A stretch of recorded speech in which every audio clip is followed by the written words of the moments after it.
Merhabalar, Yükselli Örgülere hoş geldiniz.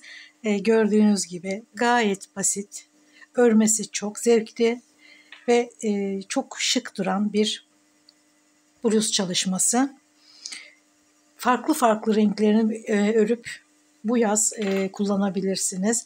Ben videolarda iyi görünmesi açısından sürekli açık renkler kullanıyorum ama çok güzel patlayan renkler kullanabilirsiniz. Ben çok beğendim. Umarım siz de beğenirsiniz. Beğendiyseniz o zaman hadi örmeye başlayalım. Pamuklu ipler kullanıyoruz tabii ki sıcak aylarda giyeceğimiz için ve 4,5 milim tığ kullanıyorum.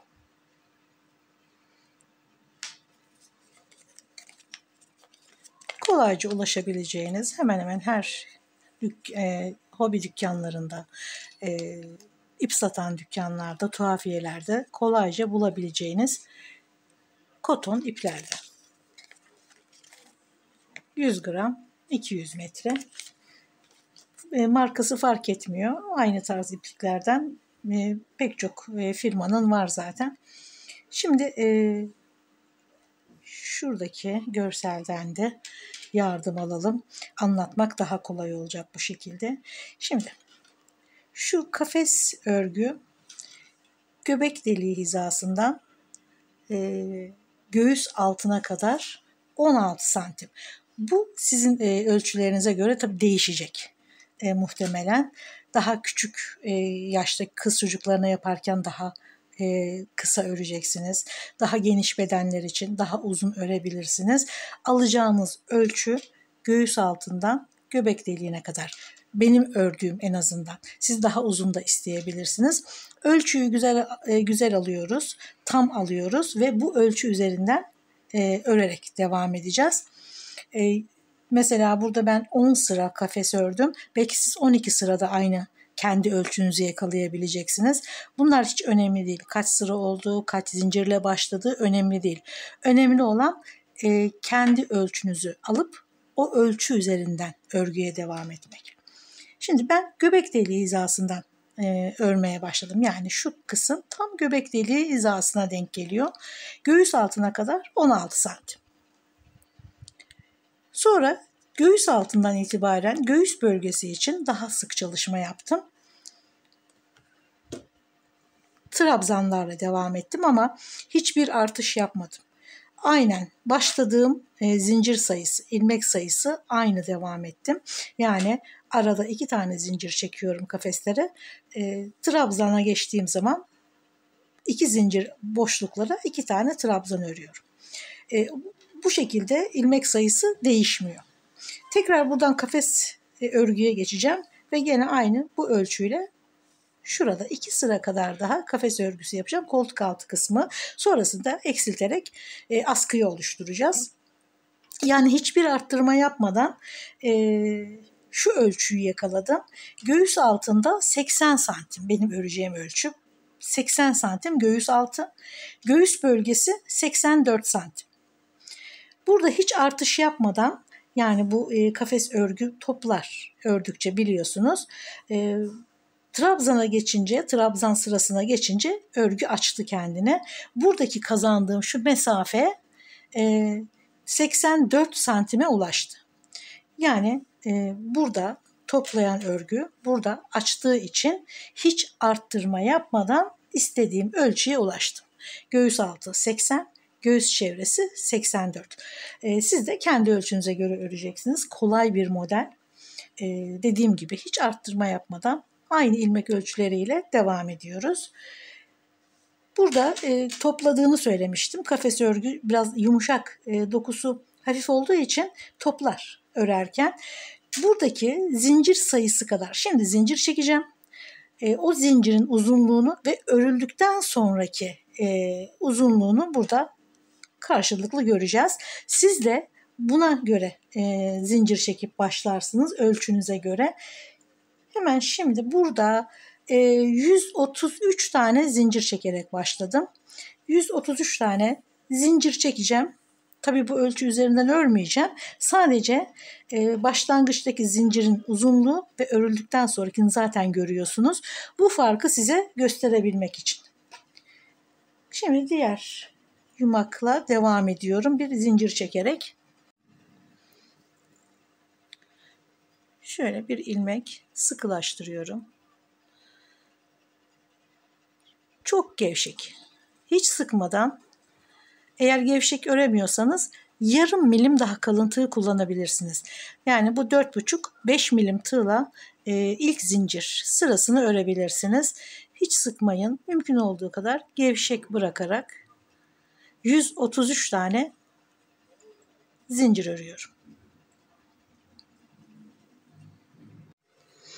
Burada 133 tane zincir var. Tam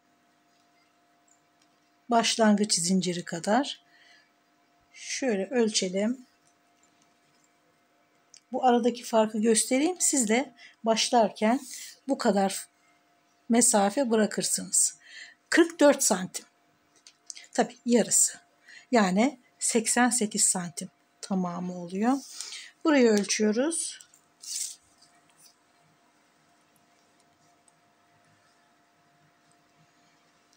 Tam 41 santim. Göğüs altı 80 santimdi. Ben 2 santim daha çok yapışmasın, biraz çok bir tık daha gevşek kalması için 2 santimde fazlalık verdim. 82 santim yaptım şu ölçüyü. Burada 84 yani pardon 88 santim var. Buradaki fark örgü örmeye başladıktan sonra azalıyor ve 133 tane zincirle 84-88 santim olan zincir uzunluğu burada 82 santime kadar düşüyor. Siz de bu kadar mesafe bırakarak başlayın. Buradaki bakın zaten ne kadar fark olduğu gözüküyor. Bu mesafe bu örgüyle kayboluyor zaten. Bunu göz önünde almadan başlarsanız tam sayıyla tam ölçüyle başlarsanız örgünüz küçülür ördükçe. Şimdi bunu da umarım anlatabilmişimdir. Göğüs altına kadar 16 santim ördüm şurası. Göğüs bölgesi 12 santim. Şurası 12 santim ama 1-2 santimde kafes öreceğim. Yani bu mesafenin bir kısmını da yani 2 sırasında kafes örerek tamamlayacağım. 11 santim kadar ördüm şurayı. 12-13 santim kadar kafeste yükselteceğim. Bakın. Tam 11 santim. 11, 12, 13 santim kadar, 13-13,5 santim kadar artacak. İki sıra kafes ördükten sonra. İsterseniz tamamını bu şekilde yani şuradaki mesafeyi isterseniz siz de gene trabzanlarla devam ederek büyütebilirsiniz, genişletebilirsiniz. Bana 12 santim artı 2 sırada kafes örgü örerek şurayı tamamlayacağım. Bu 2 sıra kafes ya da 1 sıra kafes ördükten sonra artık eksilterek kafes örgülerle tek omuz örmeye devam edeceğiz. Burada bir miktar zincir ördüm. Şuradaki başlangıcı görelim. Sıraları dönüşünü, trabzanların başlangıcını görelim. Zaten çok çok basit bir model. Şimdi kaç tane zincir öreceksek o kadar ördükten sonra zinciri düzleştiriyoruz dönmemesi için. Şöyle sonuna kadar geliyoruz düz tutarak. Sonra ilk zincire ilmek kaydırarak bağlıyoruz. Tek parça yuvarlak öreceğiz fakat sıraları bitirdikten sonra yani sıra sonunda örgüyü hep çevireceğiz. Şimdi ilk kafesi örüyoruz. 1, 2, 3, 4, 5 zincir. Zinciri hep düz tutuyoruz. 1, 2 zincir atlıyoruz. 3. zincire ikili trabzan. Araya 2 zincir, 2 zincir atlıyoruz. 3. zincire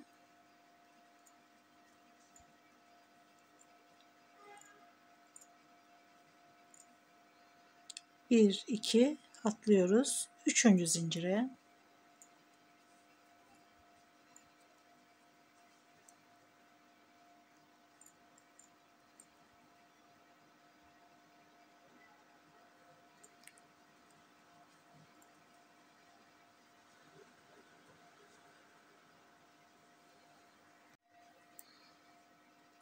son kafeste şurada 5 tane zincir çekmiştik. 1, 2, 3. zincire ilmek kaydırarak bağlıyoruz.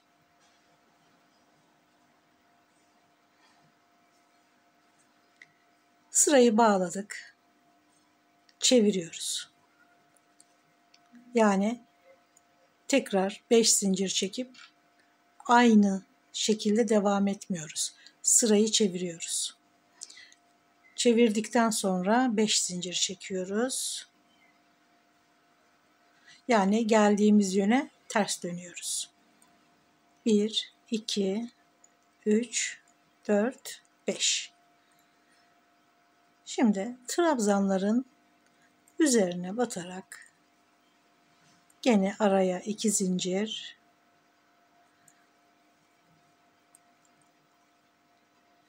devam ediyoruz.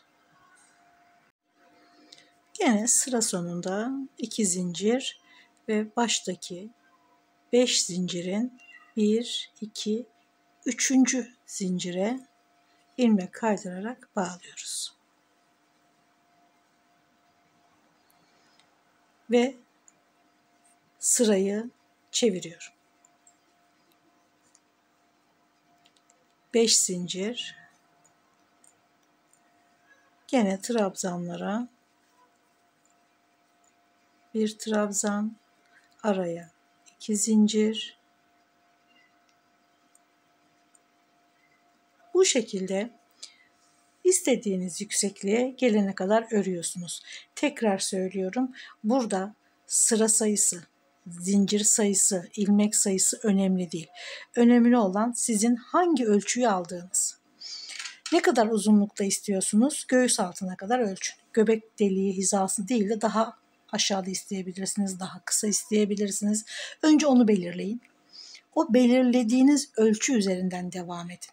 Ben 16 santim belirledim. 16 santim kadar ördüm. Sonra hiçbir arttırma yapmadan trabzan olarak devam ettim. Şuradaki genişliği örgü kendi kendine zaten buradaki yumuşak dokusunu kaybediyor. Daha sık bir doku oluyor ve bu sayede buradaki gerekli olan fazlalığı bana sağlıyor. Bu şekilde hiç arttırma yapmadan ne kadar genişlikte olmasını istiyorsanız göğüs bölgesinin o kadar örüyorsunuz. Şimdi bu sıradan sonra trabzanlara nasıl başladım onu da göstereyim. Sırayı 3. zincirde ilmek kaydırarak tamamladım. Artık bundan sonra trabzan sırasına geçiyoruz. Tekrar çeviriyoruz. 1, 2 zincir çekiyoruz ama bu trabzan değil. Aynı ilmeğin içine hemen dibine bir trabzan örüyoruz. Şuradaki 2 zincir sıra bittikten sonra şuradaki trabzana ilmek kaydırarak bağlayacağız.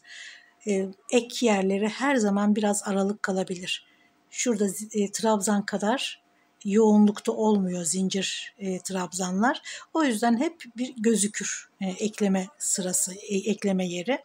Bunu göstermemek için şuradaki 2 zincir bir dolgu görevi yapacak. Ek yeri belli olmayacak. Bu bir trabzan olarak görmüyoruz. Yanında ördüğümüz trabzan, burası tamamen ek yerini kapatmak için. Şimdi boşluklara 2 tane trabzan. Trabzanın üzerine bir tane,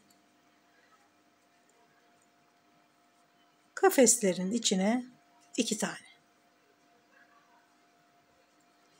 Trabzana bir tane, kafeslere 2 tane.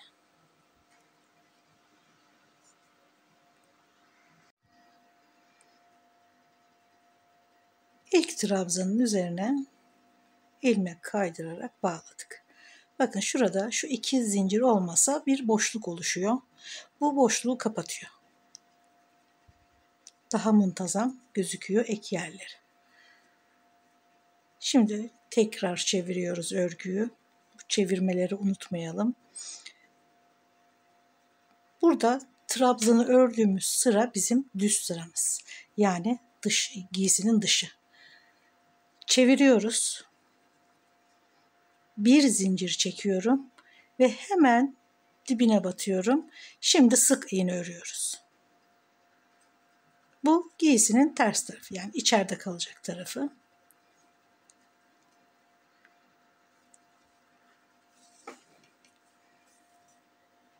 Bütün ilmeklere bir kere sık iğne batarak devam ediyoruz.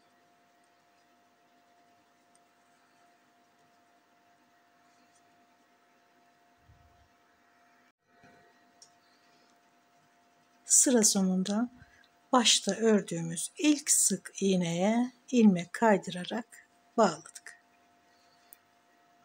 Tekrar çeviriyoruz.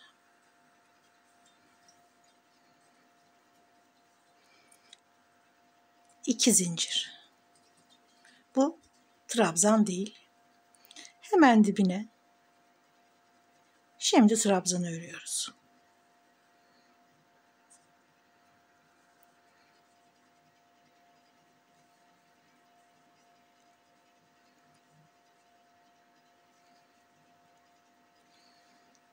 Bu şekilde bir trabzan, bir sık iğne, bir trabzan, bir sık iğne örerek istediğiniz genişliğe ulaşana kadar örüyorsunuz.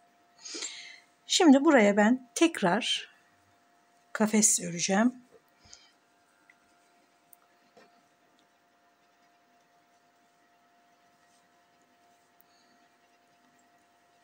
Sırayı bağladım.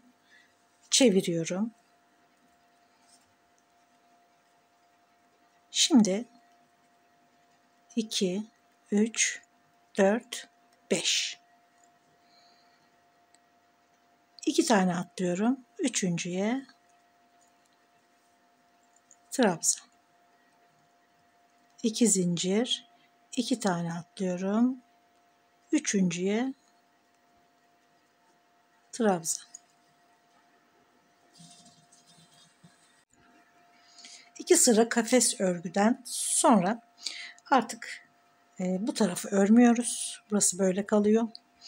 Şu kafesten, yani tam göğüs ortasından itibaren şu kafesten bu tarafa doğru eksilte eksilte şurada tek askıyı öreceğiz. Koltuk altı sıranın bittiği, başladığı nokta. 3 kafes arka taraf, 3 kafeste ön taraftan mesafe bırakarak koltuk altını bu şekilde 9-10 santim olarak ayarlıyoruz. Bu tamamen sizin ölçünüze bağlı. Buradan işaretli ilmeğe kadar sık iğnelerle geliyoruz. Sırayı bağladık, çeviriyoruz. Bu sıra çevirmeleri hiç unutmayalım. Her sıra bitişinde örgüyü çeviriyoruz. Şöyle hemen içine 2 tane sık iğne, trabzana 1 tane,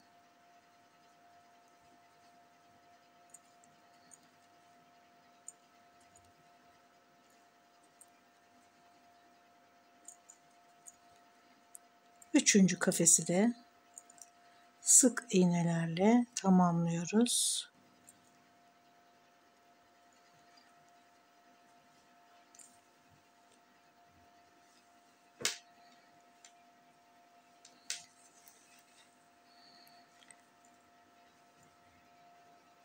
Şimdi buraya kadar gelip sonra tekrar eksilterek dönüyoruz. Buraya kadar geliyoruz, eksilterek dönüyoruz ve omuz askısını oluşturuyoruz. Buraya kadar yani koltuk altının yarısını kestim. Burada 5 tane zincir kafeslere devam ediyoruz.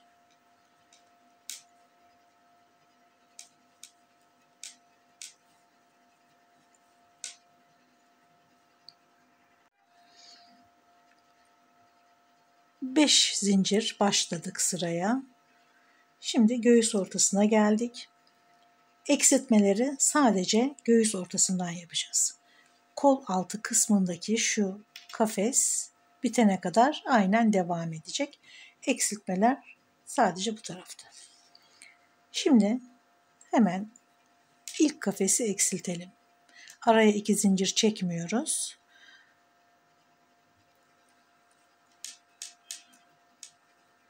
Bir tane kafesi eksilttik.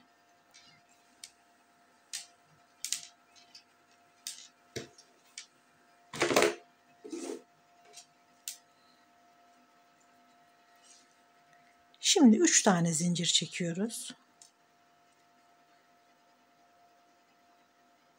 İlk kafesin trabzanına bir tane daha eksilttik. Sıradan gelirken şurada bir tane, şimdi dönerken de 3 zincir çektik. Bir tane eksilttik. Yani 2 tane kafes eksiltmiş olduk. Buradan aynen devam ediyoruz. Bu tarafta eksiltme yok. Şimdi kafesleri örelim.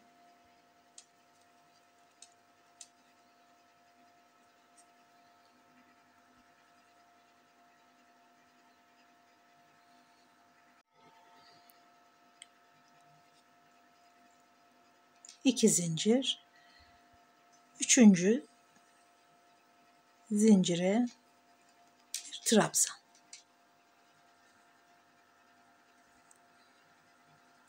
Çeviriyoruz. Gene 5 zincir.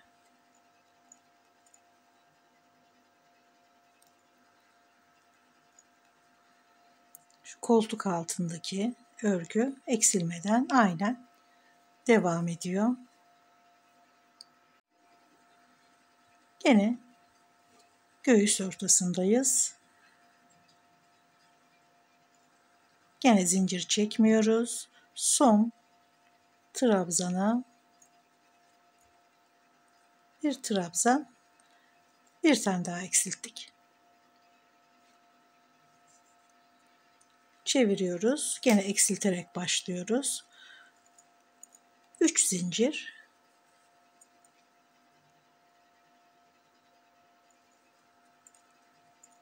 Bir tane daha eksilttik.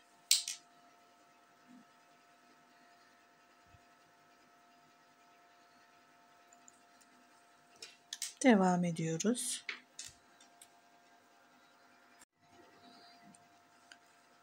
Koltuk altı tarafındaki kenar örgü hep 5 zincirle çıkıyoruz ve hiç eksiltmiyoruz. Şimdi buraya gene bir eksiltme yapacağız. Şu son trabzan, zincir çekmeden gene çeviriyoruz. 3 zincir çekiyoruz ve bir eksiltme daha yapıyoruz. Şurası göğüs ortası. Burası da koltuk altı düz ilerliyor.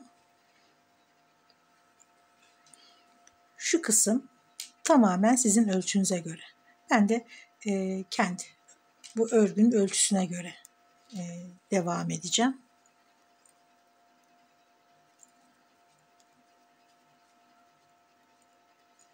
Burada sayılar önemli değil. Önemli olan sizin ölçünüz. Hangi ölçülerde yapacaksanız önce bunu bir kağıda yazın.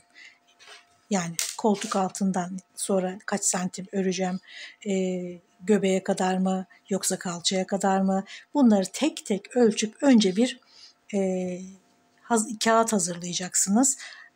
Şuradan şuraya kadar kaç santim, buradan buraya kadar kaç santim, bunları belirleyeceksiniz. Koltuk altı ne kadar boşluk vereceksiniz, koltuk altından sonra omuza kadar ne kadar kaç santim öreceksiniz.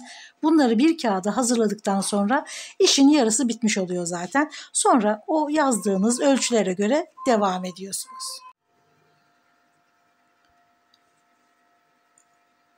Bir tane daha eksiltiyorum. Burada 1, 2, 3 tane kafes kaldı. Bu yeterli.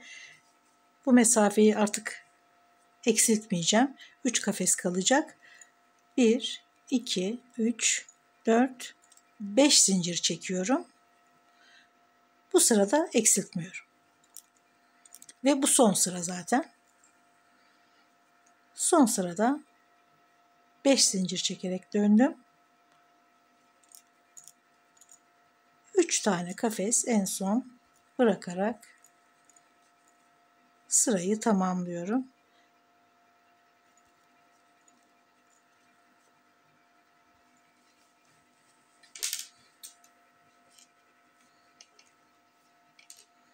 Gördüğünüz gibi gayet kolay, çok çabuk öreceğiniz bir model. Sıkılmadan da örersiniz, zevkli bir model. Şu yükseklik yeterli. Tabii siz kendi ölçünüze göre yapacaksınız.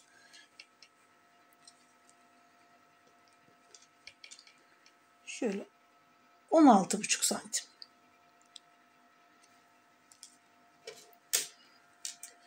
Burada aynı örgüyü ipi şuradan takarak tekrar buraya örüyoruz. Burada sık iğne yapmıştık. Gene şurası tam koltuk altı ortası. 1, 2, 3 buraya bir sık iğne ile geliyoruz. Bu örgünün aynısını buraya örüyoruz. İsterseniz 1-2 sıra gene birlikte örelim.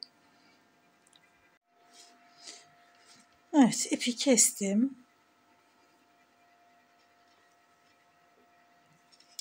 Şuraya sık iğne ördük. O yüzden buraya da sık iğne örelim.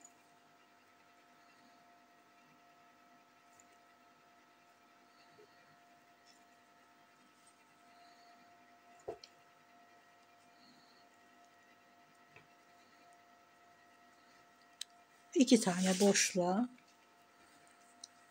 bir tane trabzana,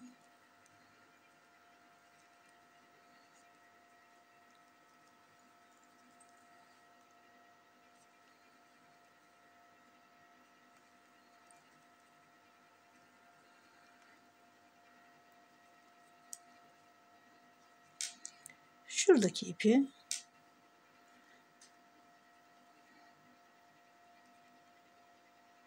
şöyle arkaya alalım.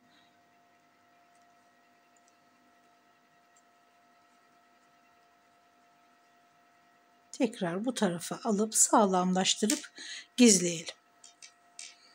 Şöyle güzel, temiz bir görüntü olması açısından. Şimdi koltuk altından da geldik sık iğnelerle. Burada hiç eksiltme yapmadığımız için hemen 5 zincirle ilk kafesi örüyoruz. 1, 2, 3, 4, 5.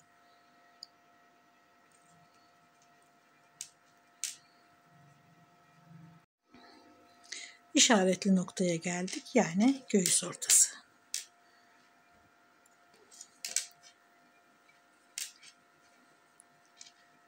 Şurayı örüyoruz.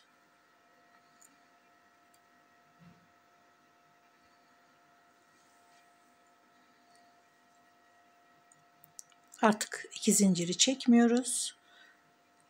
İşaretli noktadan gevşek gevşek bir trabzan yapıyoruz. Çeviriyoruz. 3 zincir,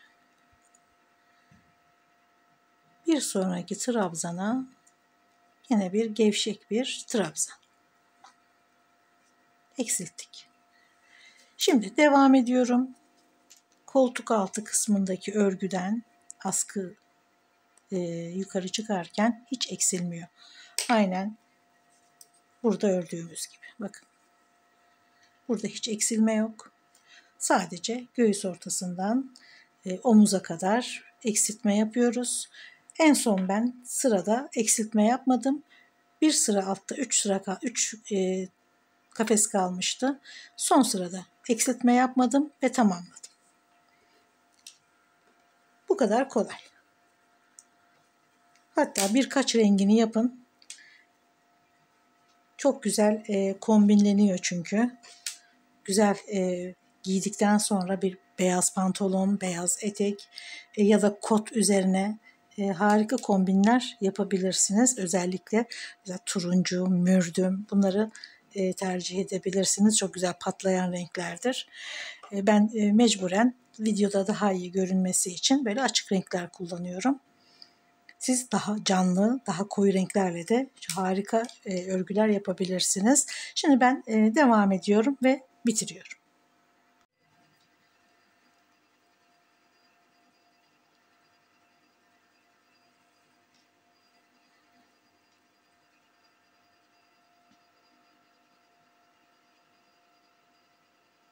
İlk ilmekleri şöyle bir sıkıştıralım.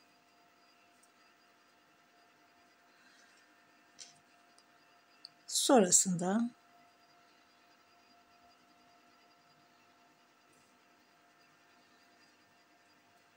çok çekmeden tam karşılığına gelecek olan ilmekleri alarak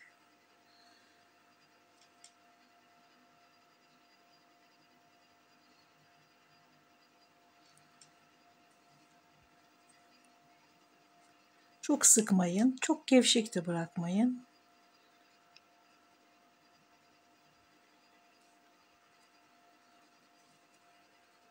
Küçük bir dikiş.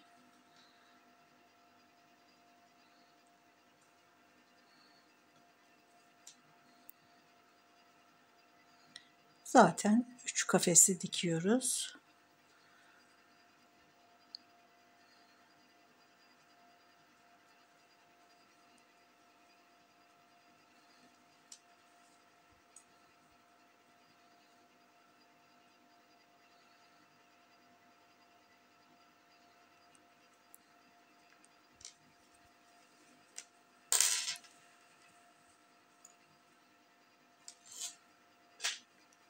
Şimdi ipi içeri alıyoruz.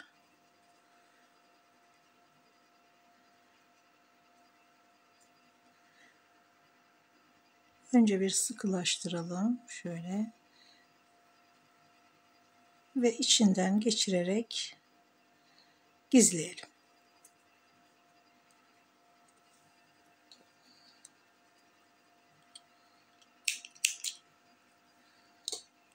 Burada görünen ipi de aynı şekilde ve başlangıçta da bir ipimiz vardı. Bunu da gizleyerek örgüyü tamamlıyoruz. Evet, harika bir çalışma oldu gerçekten. Buradaki hiç arttırma yapmadan kazandığımız mesafe de kolaylık sağladı. Şimdi şu kenar kısmına bir ufak örgü yapmak istiyorum. İsterseniz yapmayabilirsiniz. Biraz ağırlık kazandırmak için, düz durması için. Şöyle bir ilmek sıkılaştıralım. Yan taraftan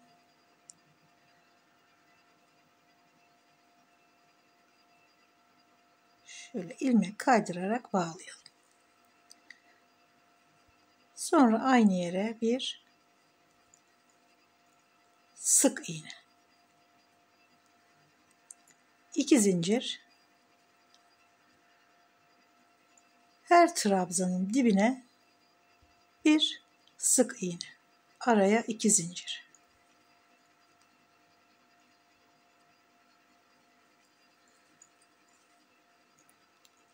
İki zincir, trabzanın dibine bir sık iğne.